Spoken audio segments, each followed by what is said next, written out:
Dakar abrite un atelier de restitution de travaux et d'évaluation des dommages, pertes et besoins post-inondation.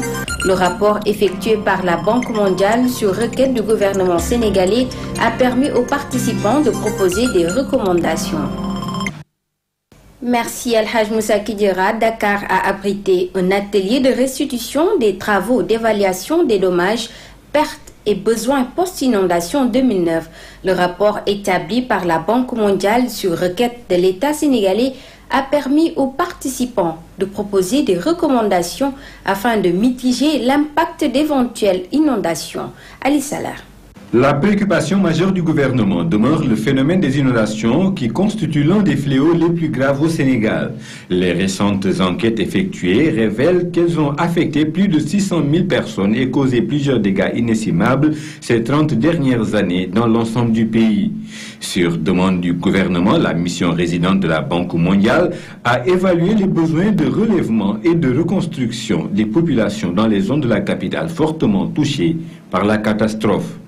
Ce qui est important d'abord, c'est de prévoir des infrastructures de drainage dans les zones périurbaines de Dakar, qui n'existent pas actuellement ou existent mais sont assez peu entretenues. Il faut réfléchir au pompage des eaux de la nappe phréatique. Donc, il est important aussi d'intégrer davantage la notion de risque d'inondation dans la planification urbaine. Il faut prévoir le renforcement de la préparation et de la réponse d'urgence, donc à travers Orsec notamment. Et enfin, vraiment sensibiliser les populations, les communautés qui vivent dans ces zones au risque d'inondation. Cet atelier de partage et de validation des résultats de l'évaluation des dommages, pertes et besoins post-inondation 2009 avec l'ensemble des participants et parties prenantes à la problématique de la gestion des inondations propose des suggestions sur les actions de réduction des risques proposées dans la stratégie à moyen et à long terme. Pas ces actions qui vont régler le problème du tout, parce que le problème il est énorme. Il y a des actions à moyen terme et d'autres à long terme. Mais pour les actions urgentes, il y a déjà un problème de coordination des acteurs qui étaient sur le terrain, l'ONAS, Djahaï, PRCPE, APIX. Il faut qu'on partage les études qui ont été faites et on coordonne les actions sur le terrain. Après la sécheresse de 1973, les populations se sont installées sur les bassins versants, sur les voies d'écoulement d'eau et sur les lacs naturels, les réceptacles d'eau naturels.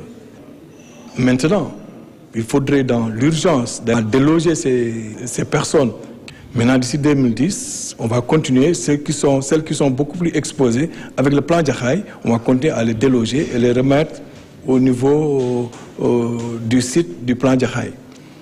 Cette évaluation conjointe des efforts des uns et des autres fédérés a permis de dresser au plan d'action de relèvement, de reconstruction et de réduction des risques, la sensibilisation sur les causes exactes et les impacts socio-économiques, l'implication de tous les acteurs pour une gestion durable et la définition des actions à mener pour mitiger l'impact d'éventuelles inondations futures.